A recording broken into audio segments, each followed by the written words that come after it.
Well, if you're British, I expect you'd like a little bit of roast beef and Yorkshire pudding.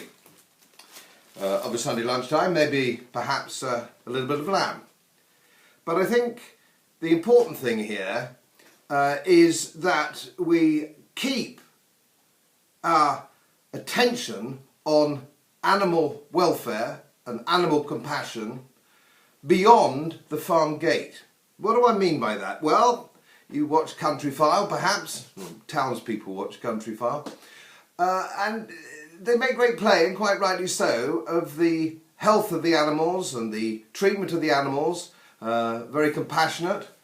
Animal welfare is at the top of the list, and I think the British probably treat their farm animals better than anyone else in the world, I would argue. Our attitude to animal welfare runs very deep with us. It's a very British thing. And rightly so. And rightly so.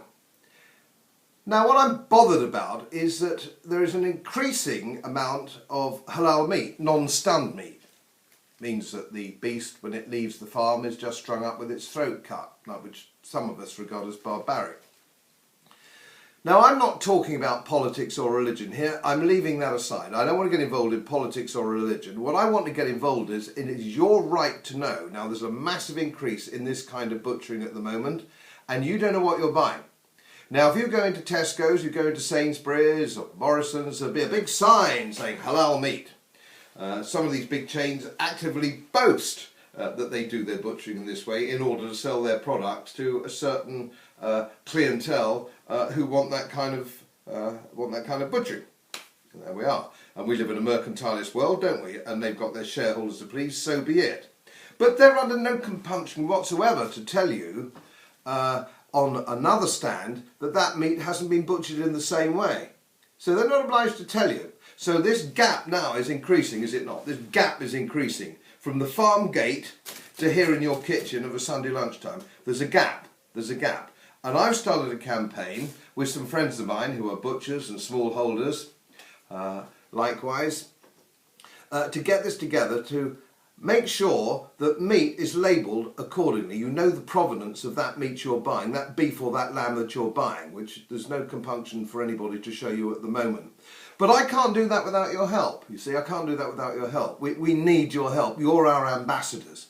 You're our apostles, perhaps, is a better way of describing you.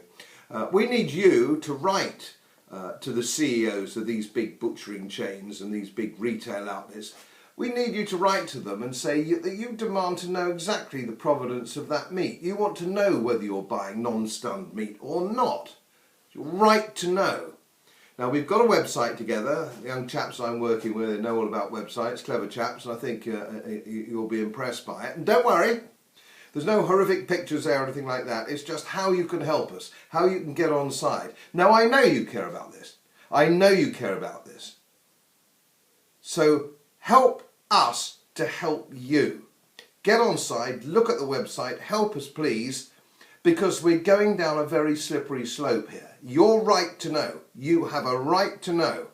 And I do not want to see animal welfare and compassion stop at the farm gate because it's not politically correct to flag this up. So all the animal charities have all let us down. Nobody's interested. Mainstream media aren't really interested. It's up to us, the people. Come on now, come with me on this one, please.